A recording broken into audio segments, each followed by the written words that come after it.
I think a lot of people might be surprised when they file their taxes for 2022. So I wanted to make this video for you so that you're not one of them. And hopefully you can share this video with your friends so that they're not surprised either. And if I haven't met you yet, I'm Dave Zoller and I own Streamline Financial, a retirement planning firm. And this may impact some of our clients. So I wanted to make a video and share it with you as well. So this new rule could impact you if you accept payments from other people through some of those online payment methods or platforms like PayPal or Zelle, which I believe Chase Bank and Bank of America and Wells Fargo use that. Other big banks use it.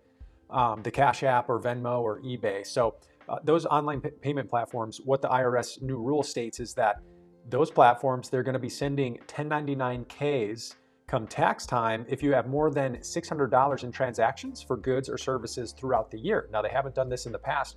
Actually, they have done this in the past, but the amount that you needed to have in transactions was 20K or more. That's when they would send out a 1099-K reporting the income to you or to the IRS. So I think a lot more people are going to be getting 1099-Ks next year.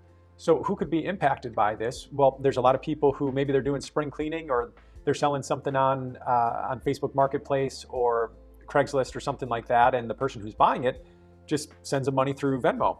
Or the regular person who's just doing a garage sale, and the people who are buying things are, if they're accepting online payments when they're selling things, that would count as well. And there's also really a bunch of people over the last 2 years who have started side hustles at home, and they may be bringing in a few $100s or a few $1,000s a month, and they're getting paid through these apps as well. So in reality, they should be reporting that as income and selling, if they're selling goods and services. But I think that a lot of people might be unaware of or really surprised when they get a 1099-K from these online payment platforms in 2023, and they're going to be paying tax on it. So really, I just want them to be aware of it so that they can prepare accordingly.